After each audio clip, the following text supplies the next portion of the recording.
bekliyoruz da bekliyoruz. Sınırdan geçmek için upuzun bir konvoy var. Bayağı da bekliyoruz. Daha da bekleyeceğiz herhalde. 7-8 saat süren geçişler oluyormuş. Bu parmak izi vesaire meselesiyle de işler biraz uzamış anladığım kadarıyla. Sınırdan geçişin bu kadar zor olmasını beklemiyordum. Daha önce Dede Ağaç'a gittiğimde daha kolay geçmiştik. Ama olsun. Akşam renklerini izliyoruz. Bu arada şu an tabii Yunan tarafındayız. Adam tarlasında çalışıyor bak bu saatte.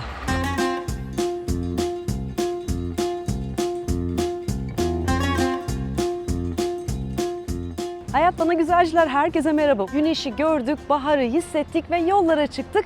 Nereye doğru yola çıktık? Aslında hemen sınırdan pıt bir adım ötedeki Dede Ağaç'tayım. Ama yolumun üzerindeki Kavala'yı, İskeçe'yi, Sufli'yi de göreceğim. Dolayısıyla siz de benim deneyimi bu videoda izleyeceksiniz. Öncelikle abone değilseniz lütfen abone olun ve videolar başlıyor. Buradan sonra seyahatleri kaçırmayın diyorum. Bu arada ilgileneceklerle de lütfen paylaşın. Bulunduğum yer Dede Ağaç sahili boyunca çok keyifli kafeler, restoranlar olan uzun bir yürüyüş yolu. Bu yürüyüş yolu üzerinde arkamda gördüğünüz fener, zaten Dede Ağaç'ta çok fazla görülecek şey yok. Yeme içme ağırlıklı ama bu onlardan bir tanesi, yani görüleceklerden bir tanesi. Size birazcık bu deniz fenerinden bahsetmek istiyorum.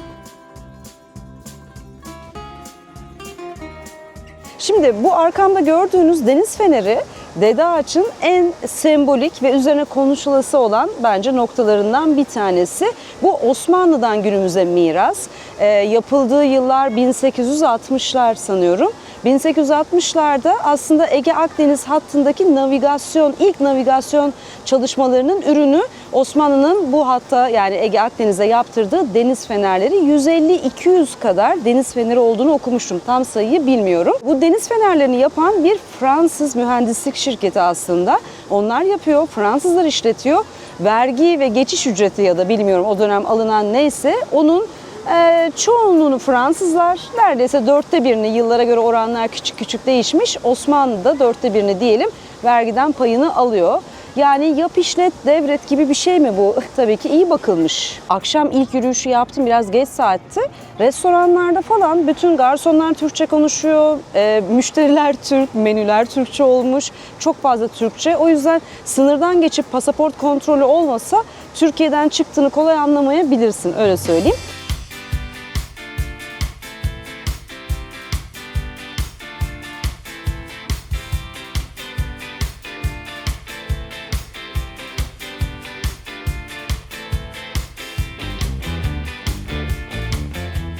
Dede Ağaç'ta şahane güneşli bir sabahla güne başladık. O yüzden önce Dede Ağaç zaten küçücük, hap kadar tatlış bir yer, yani 10-20 dakika mesafelerde her yere yürüyerek dolaşabiliyorsunuz. Sahil boyu oldukça güzel ve upuzun.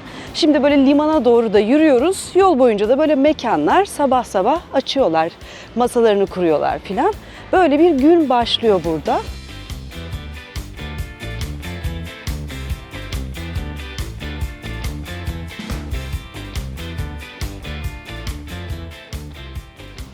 Hemen limanın yanında bir tren istasyonu var. Çocuk da topunu oynuyor, çok şeker.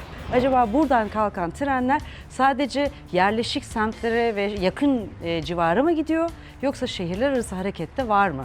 Aktarma yapar en kötü. Evet, şöyle arkamda gördüğünüz limanla beraber bir parça Dede Ağaç'tan bahsedeyim. Burası aslında bir balıkçı kasabası ruhunu taşıyor. Onu zaten hissediyorsun. Bolca balık restoranı falan da var. Balıkçı kasabasından böyle biraz daha ticaretin yükseldiği yerlere gelişi Osmanlı dönemi. Yani 1860'ta aslında Dede Ağaç ismini alıyor burası Osmanlı ile beraber. Yoksa adı Aleksandropoli. Arkamdaki limanın adı da Aleksandropoli Limanı. Liman oldukça geniş, şöyle bu tarafa doğru gidiyor. Uç tarafta bazı restoranlar da var. Aleksandropoli'den Dede Ağaç'a dönüşüm sonrası o balıkçı kasabası 1878'de falan bu liman yapılıyor. Ticaretle birlikte büyümeye başlıyor.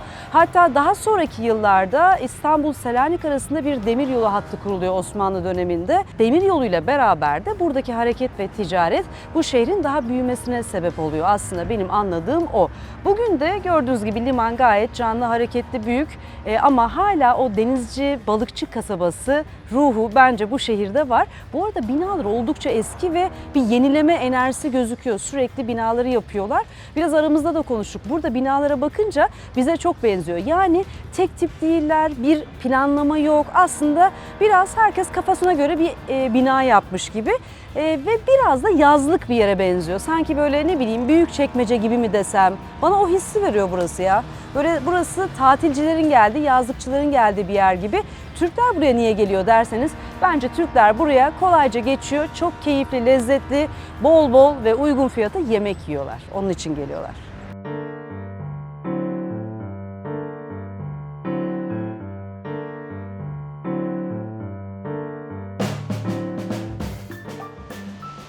Şimdi böyle biraz sokaklarında dolaşıyorum. Genel izlenim olarak size de bir resmi göstermiş olayım. Şu anda mekanların çoğu dolu. Dede Ağaç şöyle bir durumda aslında, ne bileyim Selanik'ten, Atina'dan burada yazlı olup gelenler oluyormuş. Dede Ağaç'ın içinde olanlar da yakınlardaki işte 15 dakika mesafede falan olan, denize 2 kilometre kıyısı olan köylere gidiyorlarmış. Dolayısıyla böyle bir değişik durum var. Buraya yazlığa gelenler, buradan yazlık yakın köylere gidenler oluyormuş. Paskalya zamanı olduğu için de şu anda mekanlar kalabalık. Her yerde insanlar var. Hatta ben şeye şaşırdım. Dedim ki hafta içi gün ortası bu insanlar çalışmıyor mu nedir? Sonra anladık ki tatildeler. Zaten Dede Ağaç dediğimiz alan bir sahil kısmı, bir bu ana cadde, alışveriş caddesi. Bir de bunu kesen sokaklarda, yani ana cadde ile sahil arasında da çeşitli böyle tavernalar, uzeriler, meze, uzo ya da çupra içeceğiniz yerler.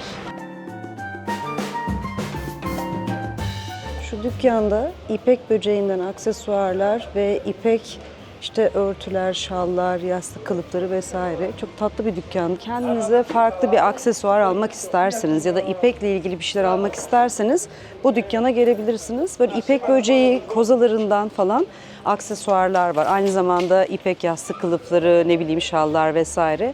Şu dükkan güzel. Bu ana alışveriş caddesi ile sahil, o yürüyüş yolunun arasındaki sokakta. Kavala ile İpsala arasında yolda uğrayabileceğiniz duraklardan biri Sufli. Sufli 1800'lerin sonunda Osmanlı döneminde ipek üretiminde oldukça önemli bir küçük şehirmiş. 30-40 yıl boyunca burada ipekle zenginleşmiş bir yaşam oluşmuş. Avrupa'ya üretim yapıyorlarmış. Neredeyse her evde ipek dokunan bir merkez olduğunu düşünün. İpek tüccarlarının yarattığı eski konaklar çok güzelmiş ve bugün de hala görülebiliyor. Yine hala açık olan ipek müzelerinde ipeğin kozasından kumaşına uzanan zanaat hikayesini izleyebilirsiniz.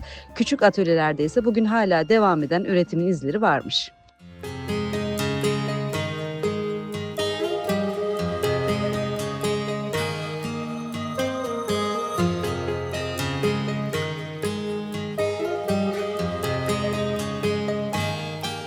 İçinde bulunduğumuz bu bina çok tatlı, minik bir müze. Aslında bütün bu coğrafyanın, farklı kültürlerin yıllar içinde birbiriyle yan yana, alt alta, üst üste eklenen kültürlerin yarattığı yaşam tarzının izlerini sürebiliyorsunuz. Yani Bulgarların, Yunanların ve Türklerin bir arada gündelik hayat, kullandıkları eşyalar, enstrümanlar, yaşam şekli vesaire. Şu an içinde bulunduğumuz bu binanın kendisi de neoklasik taş bir binaymış ve yapım tarihi 1899 diyor. Edirneli bir iş adamının eviymiş burası. Burada yazdığına göre binanın kendisi de çok tatlı. Arkada bir kafesi, küçük bir müze mağazası var ve yerin aşağısına doğru biraz inince de bir yaşam canlandırması var, ev hali var. Bu arada giysilerde görüyorsunuz. Daha zenginlerin, dışarıda iş yapmayan, evde yaşayan kadınların gündelik işte eşyaları, giysileri yere kadar uzunken daha tarlada, dışarıda olan kadınların eteklerinin boyu kısalıyor mesela. Çorapla bacaklarını ve dizlerini koruyorlar. Onları görüyorsunuz. Yine bu tarafta Müslümanların, Pomakların ya da Hristiyanların inanışı, yaşam tarzı, gelenekleri, düğünde kullandığı aksesuarlar, eğlence için enstrümanları gibi farklı bir bölüm var. Gündelik hayatta seramik ya da bakırdan kapkaçaklar ne kullanıyorlardı o var.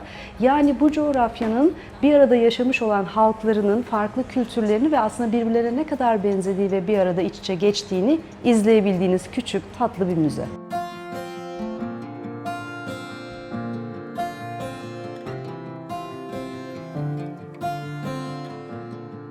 Bak Bak mesela bu bir Müslüman örtüsü diyor, seccade gibi. Burada da pomakların kullandığı eşyalar var. Hatta bakın Edirne'de gelin süpürgesi denir, aynalı.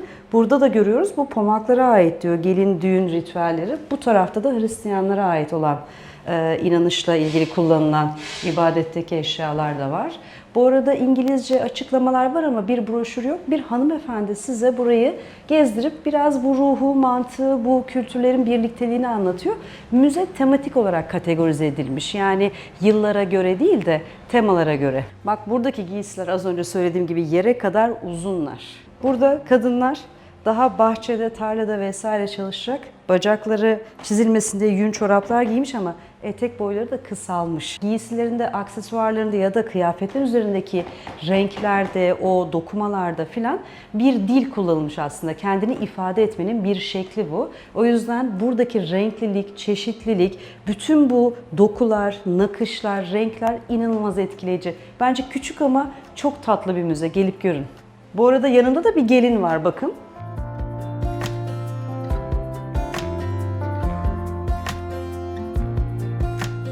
Çok tatlı. Burada bir alışveriş için bir müze mağazası var ki birazdan zevkle içine dalacağım ama bir de aşağıda şöyle birkaç basamak aşağıda bir bakalım nasıl bir şey var. Son bölüm burası.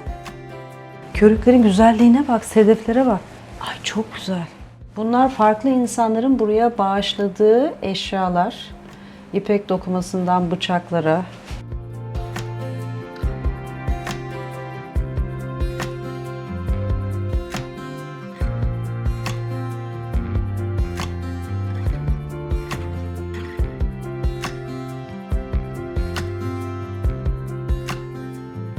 Burada da daha çok tatlının kültürel hayatın içinde, yani Trakya'da ve kültürün içindeki tatlı gıdaların öneminden bahsediyor. Mesela Trakya'da şuruplu hamur işleri hala bizi kendine çekiyor diyor. Trakya ticaret dolayısıyla kavşak bir yol gibi düşünün aslında. Kültürlerin ve her şeyin birbirine geçtiği. İstanbul o zaman bir başkent.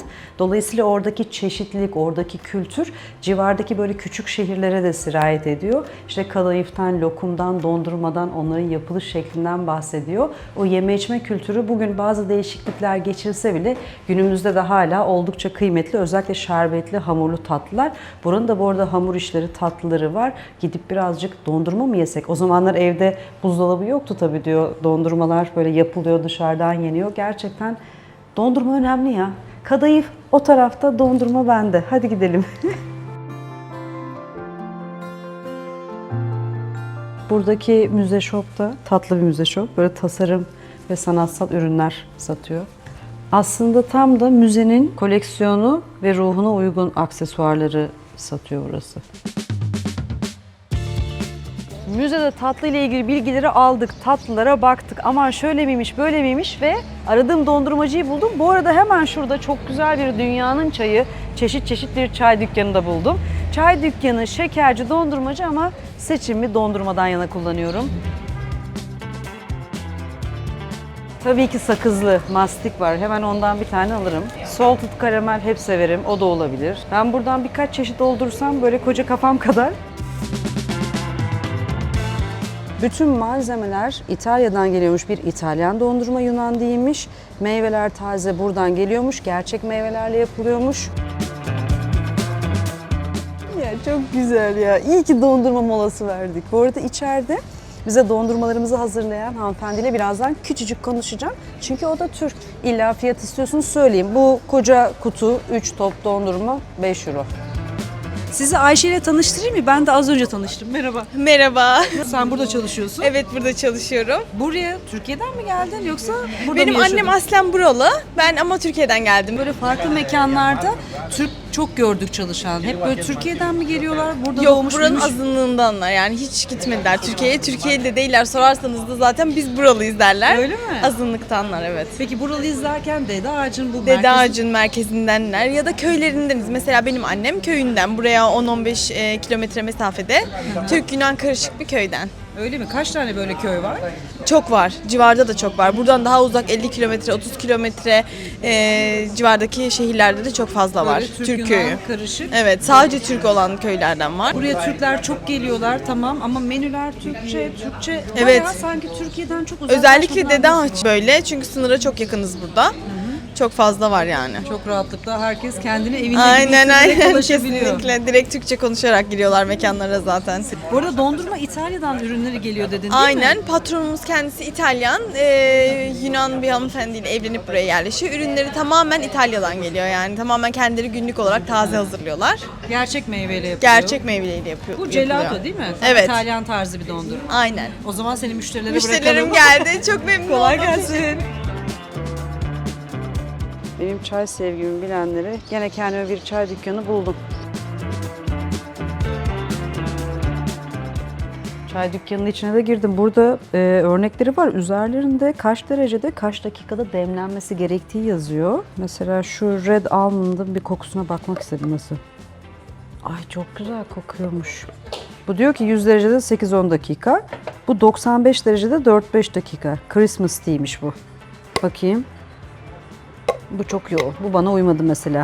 Santa Cookie 70 derecede 2-3 dakika diyor. Ne enteresan değil mi? Bak her çay farklı derecelerde, farklı sürelerde demlenmesi gerekiyor. Yoksa o çayın özelliği kayboluyor. O yüzden bayağı böyle kendine ait bir dünyası var çay işinin de.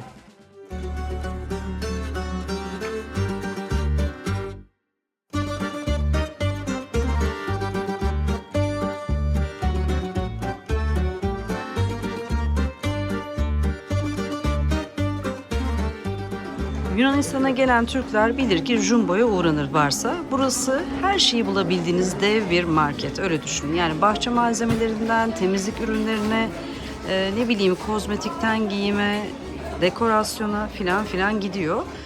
Türkiye'den çok uygun fiyata çok ilginç ürünler bulabilirsiniz ama kalitelere dikkat etmeniz şart. Çünkü çok uyduruk, çok kalitesiz şeyler de var ama fiyat performansa inanılmaz uygun gelen şeyler de buluyorsunuz.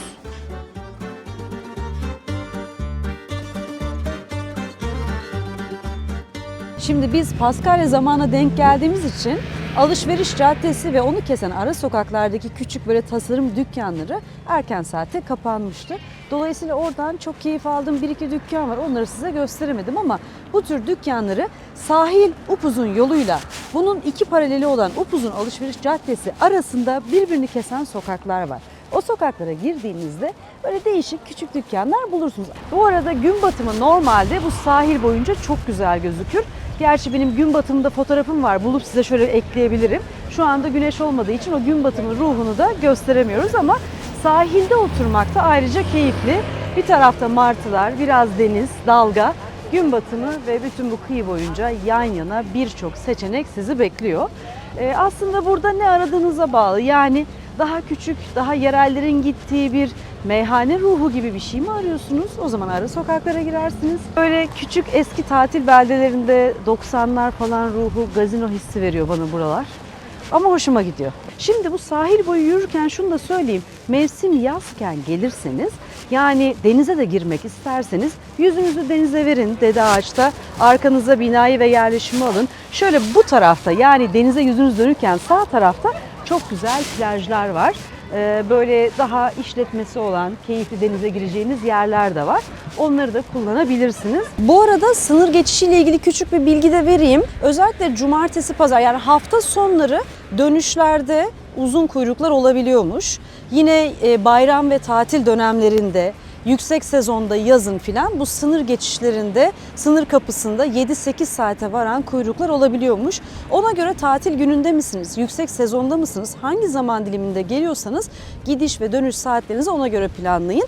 Ayrıca ilginç bir şey yaşadık. Saat böyle akşam 7 ile 8 arasında memurların bir nöbet değişimi mi ya da belki de bir off saatleri vardı. 1 saat, 1,5 saat hiç çalışmadılar. Biz öyle bekledik. Böyle de ilginç bir deneyim yaşadık. Bu arada parmak iziyle artık giriliyor. Yeşil sigorta Türk tarafından alınıyor ama ona bakacak olanlar Yunan tarafındakiler. O Türk tarafındakileri çok da ilgilendirmiyor. Onun dışında başka size ne bilgi verebilirim? Zaten sınırı geçtikten sonra 35-40 dakikada Dede Ağaç'a varmış oluyorsunuz kendi otelinize. Seçenekler belli. Çok da birbirinden farklı değiller bence. Hani puanlara bakıyoruz Google'da falan ama puanlara bakmak dışında kendi deneyiminizi ararsanız da birbirinden çok farklı, çok uçlarda kötü bir deneyim yaşayacağınızı düşünmüyorum ben. Güler yüzlüler, tatlılar, neredeyse hepsi Türkçe öğrenmiş yahu. Bu arada otobanlarda küçük küçük paracıklar ödüyorsunuz. İşte 2 euro, 1,5 euro, ne bileyim 1,20, 2,5 falan filan.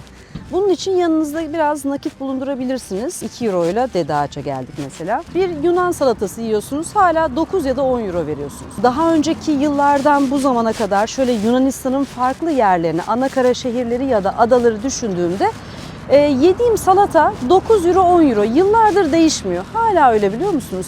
Ne güzel değil mi? Günübirlik Dede Ağaç'ımız bitti. Yola devam ediyoruz. 2,75 ödediğimiz bir geçişle böyle yol boyu 1,5, 2, 2,75 ödeye tatlı tatlı yollardayız. Yol üstünde otobanda bir tuvalete girerken ne düşünürsünüz? Beni ne bekliyor diye düşünürsünüz, değil mi? Felaket bir şey beklersiniz. İnanın ki içerisi pırıl pırıl. Lavabo, tuvaletler, çöp kovası, çöpler alınmış, poşeti geçirilmiş. Gerçekten böyle bir şey beklemiyordum. Tebrik ediyorum kendilerini.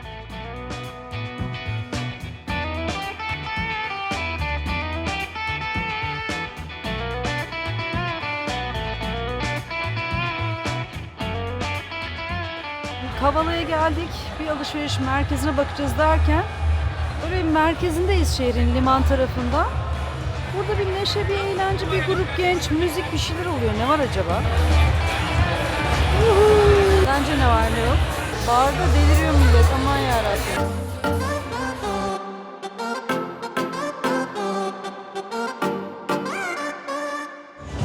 Enteresan bir şekilde barlarda böyle müziği açıyorlar. İnsanlar içkilerini alıp dışarı taşıyor ve deli gibi sanki orada özel bir etkinlik var filan zannettik. Hayır, her barın önünde aynı şekilde yüksek sesli bir müzik ve insan topluluğu var. Bu arada ben de bağırıyorum, kendi sesimi duyamıyorum ama kusura bakmayın. Burası böyle Beşiktaş çarşısı gibi bir çarşı ve barlarında eğleniyorlar. Her taraf kapalı, bütün dükkanlar kapalı ama barlarda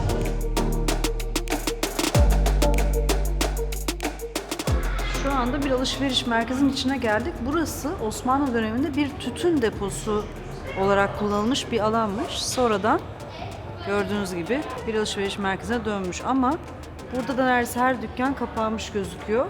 Şurada daha önceki hali gözüküyor sanırım. Harika bir gün değil mi?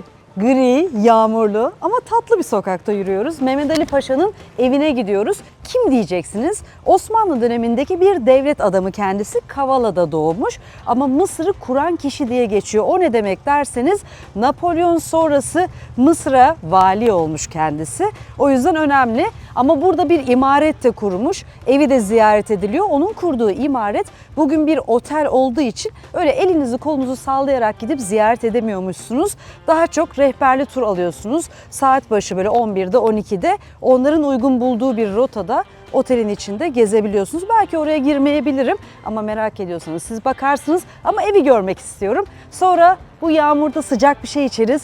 Eskişehir'de bir kafeye gireriz diye düşünüyorum. Evet, Mehmet Ali Paşa'nın sanıyorum ki şurada gördüğümüz heykeli olsa gerek bir meydandayız. Kendisinden bir parça bahsedelim. Mısır'da hüküm sürdüğü, valilik yaptığı süre boyunca orduda, eğitimde, tarımda, bürokraside modernleşmeyi sağlıyor. Bir anlamda Mısır'ın kaderini değiştirmiş olan adam.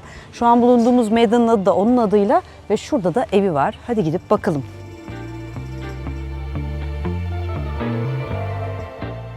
Muhammed Ali'nin evi yazıyor.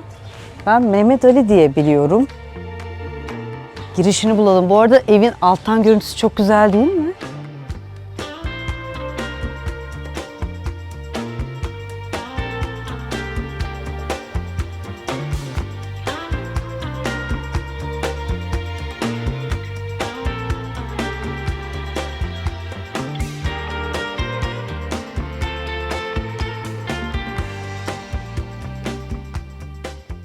Çok kısa vaktiniz var. Benim gibi biraz oraya biraz buraya dokuna dokuna uğraya uğraya geziyorsanız gelip göreceğiniz yer Kavala'da Panagia. Yani burası bir yarımada şeklinde limana doğru uzanıyor. Arkamda da liman var.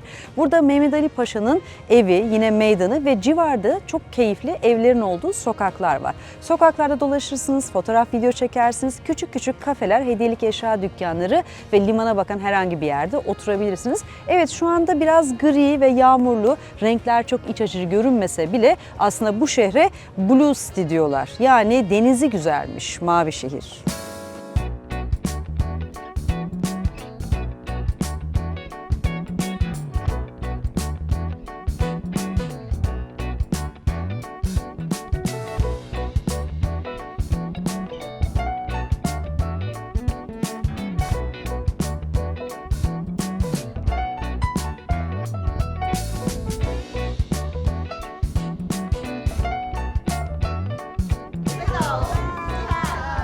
Bütün Asyalılar çıkıp burada fotoğraf çektiriyordu. Ben de çıktım ama ayağımın ucundayım, yani gözükmüyorum. Aşağı ineyim en iyisi ben.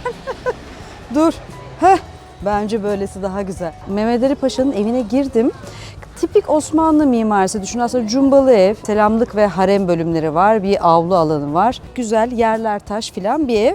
Biraz loş ama böyle içerideki ambiyans, koku, müzik falan hoşunuza gidiyor. Böyle biraz sizi fotoğraflarla ve bazı objelerle geçmişe götürüyor. Kavala'da yer gök Mehmet Ali Paşa. Onun adına bir sokak var, evi var, meydan var. Yani buradan çıkmış önemli bir şahsiyet. Dolayısıyla buraya geri dönüş katkısı da büyük olmuş demek ki. Kavala için Mehmet Ali Paşa oldukça önemli. Biraz şu sokağa yürüyelim mi? Merak ettim, güzel perspektifi var.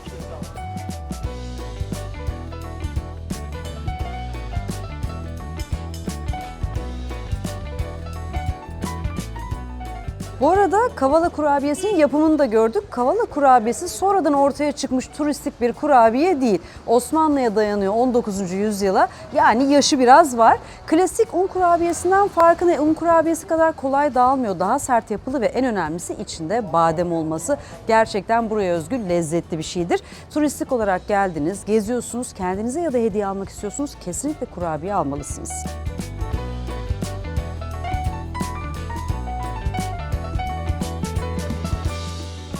Evlerin detayları muhteşem, inanılmaz güzel. Bu civarda sokaklarda dolaşması çok keyifli çünkü evler, perspektif, açılar çok zevkli. Böyle tatlı tatlı küçük renkli duvarlar, evler, cumbalı yapılar. O yüzden ben Kavala'nın bu eski şehrinin içine dolaşmayı sevdim. Renklere bak, şeker gibi.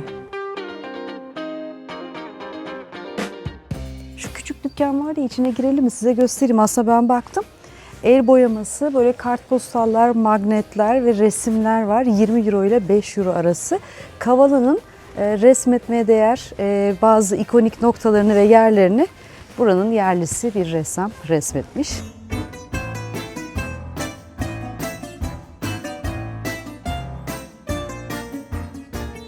Arkamdaki kırmızı yapı Halil Bey Camii, 16. yüzyıl Osmanlı'dan günümüze geldiği kaynaklarda gözüküyor.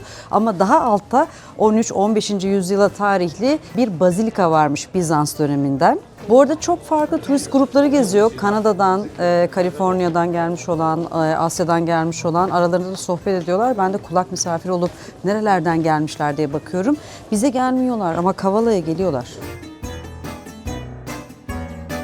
Şimdi biz yukarıdan aşağıya görmüştük, limanı çekmiştik. Aşağıya liman tarafına indik. Bu balıkçı teknelerinin olduğu bir yürüyüş yolu. Yukarıda da kale gözüküyor. Bir yere seyahate gittiğinizde oranın ışığı, rengi, mevsimi, canlılığı bütün enerjisini çok değiştiriyor doğal olarak. O yüzden de belki de Tasos adasına gidebildiğimiz yaz zamanı gelseydik ve yazın Kavala civarındaki plajları görseydik, belki o güneşin enerjisiyle, mavinin parlaklığıyla Kavala'nın enerjisi bizim için daha tatlı, daha unutulmaz olabilirdi. O yüzden Nisan'ın ortasında, evet, Selanik'te çok güneşli zamanları gördük ama burada yağmurlu ve gri günlere denk geldik. Bir de doğal olarak bir Paskalya döneminin getirdiği bir kapalılığın da biraz enerjisi var. Pazar gününün enerjisi var. Evet, mağazalar kapalı. Yeme içmek için restoranlar ve barlar açık. Ama genel olarak şehir ruhu henüz canlanmamış durumda Nisan'ın ortasında. Biraz da sokak lezzeti göstereyim, gyros. Hani aslında souvlaki'yi biliriz ya, şişte et. Bu da döner, bildiğimiz döner ama bunun domuz olanı var, tavuk olanı var ve kırmızı et olanı var. Bu kırmızı et olan, bunu zaten dönen o dönerlerden seçip söylüyorsunuz. İçine de işte artık ne istiyorsanız hepsini dolduruyorlar. Bu pide arası, bu porsiyon. Porsiyon olunca 7,5, böyle olunca 4,5.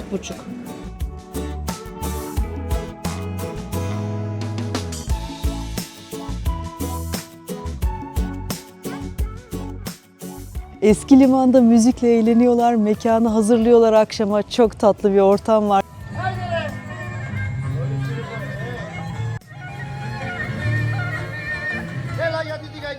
Dünkü gri, yağmurlu Kavala'dan sonra bu eski liman hem büyük limana göre daha sempatik hem de burada mekanlar tatlı tatlı günü aydınlatıyorlar, başlatıyorlar. Gerçekten çok hoşuma gitti eski limanı. Biz eski limana yakın bir otelde kaldığımız için sabah uyanır uyanmaz buraya gelip bakmak istedik. Buranın ruhu çok tatlı. Tam böyle küçük sahil kasabası, minik minik kayıklar ve kıyı boyunca böyle kafeler, restoranlar, balık restoranları var. Ama tabii ki açılmaları için biraz zaman geçmesi gerekiyor. Kavala bir anda sempatikleşti benim için bu limanda, onu söyleyebilirim. Bence bu mekanlarda kıyı boyunca oturmak güzel. Aynı Assos mantığı gibi düşünün. Yani hani hemen denizin kıyısında tahta masa, sandalyeler, böyle güzel balık restoranlarında vakit geçirebilirsiniz. Bu arada Paskalya olduğu için bugün yavaş yavaş mekanlarda hazırlıklar var. Canlanma başlamış. Neşeli insanlar. Sabah neşesi var burada. Şu arkamda uzakta gördüğünüz su kemerleri daha şehre girerken sizi karşılıyor ve bir anlamda Kavala'nın simgesi gibi. Çünkü bunlar oldukça eski. Roma dönemine tarihli başlangıcı olsa da Kanuni Sultan Süleyman döneminde 1520-1530 yıllarında Sadrazam Pargalı İbrahim Paşa tarafından yaptırılmış. 25 metre yüksekliğinde, 280 metre uzunluğunda koskoca su kemeri yahu. Simgesi olmayacak da ne olacak? Şuraya bak.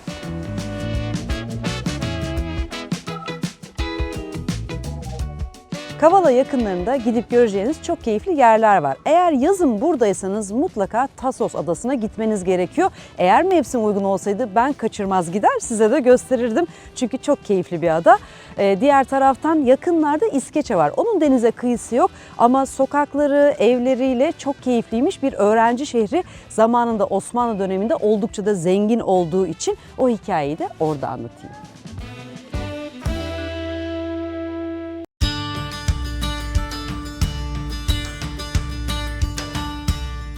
Şimdi sobalar yanıyor, insanlar dışarılarda oturuyor, çeşit çeşit mekan var. Ne kadar canlı, hareketli, inanılmaz. Kavala'dan payımıza düşeni aldıktan sonra dedik ki şöyle 40 dakika mesafede İskeçe var, Kısanti.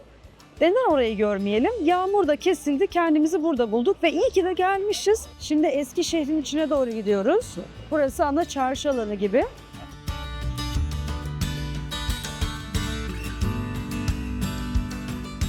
Biraz benim gözümden sokaklarda beraber yürüyelim isterseniz.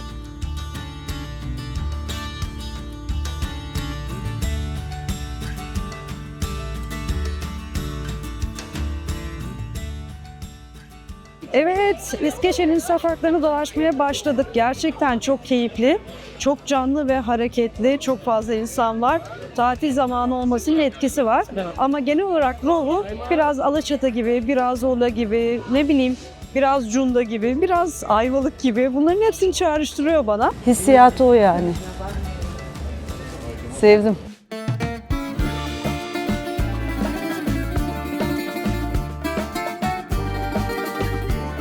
İskeçe 14. yüzyılda Osmanlı hakimiyetine girmiş ve 500 yılın üzerinde Osmanlı yönetiminde kalmış ve döneminde tütün ticaretiyle zenginleşmiş bir şehir. Zaten böyle cumbalı evleri ve bu tür eski sokaklarından Osmanlı izlerini anlayabiliyorsunuz. Bu arada eski sokaklara dolaşmak dışında mekanların içine de girip çıkmak istiyorum. Biraz da ısınmak istiyorum. Soğuk yani gerçekten. 19. yüzyılda bu şehirde Türk, Yunan, Rum ve Yahudi nüfus birlikte yaşamışlar ve dolayısıyla izlerini bırakmışlar şehre.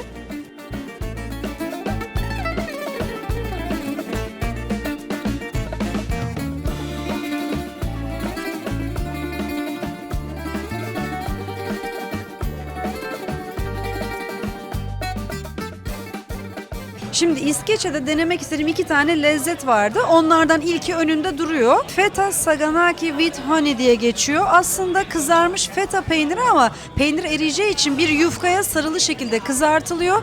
Üzerine bal dökülüyor ve susam serpilerek geliyor. Böyle tatlı tuzlu karışımı kızarmış bir börek. Birazdan tadına bakacağım. İkincisi daha gelmedi, gelmek üzere.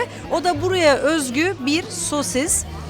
Balkan şarküteri geleneğinden gelen petalo ismini alıyor. Petalo da nal demekmiş Yunanca. Çünkü nal şeklinde bir sosis. Ben beef olan yani et olanı söyledim. Domuz olan da var. Özelliği ne? İçindeki baharatları ama pırasalı olması. İlginç değil mi? Merak ettim ben de. Hatta bazılarında portakal kabuğu tadı, aroması falan da oluyormuş. Bakalım nasıl bir lezzet gelecek ama önce buna bakacağım. Eğer siz de benim gibi tatlı, tuzlu, ekşi böyle farklı lezzetlerin birbirine karışmasını özellikle tuzlu ve tatlı seviyorsanız bunu seversiniz. Tabii peynir oranı çok fazla olduğu için tuzlu baskın ama ilk anda dışındaki o balın tatlılığı, sonra o börek gibi o hamurun çıtırlığı ve arkadan peynir. Ben zaten feta da seviyorum. Bana uydu. Gerçekten de at nalı gibiymiş. Güzel. Şimdi şöyle söyleyeyim. Bakınca böyle sucuk gibi görünüyor ya. Bizim sosislerimiz gibi görünmüyor. Daha çok sucuklarımıza benziyor. Lezzet olarak da böyle içinde salçası, baharatı olmayan çok sade bir sucukmuş gibi. Sosis sucuk arası ama bizim sucuklarımızdaki yoğun o baharat, sarımsak, salça gibi bir his var ya, o yok. Çok daha et tadı alıyorsun. Daha sade ve lezzetli. Hoşuma gitti.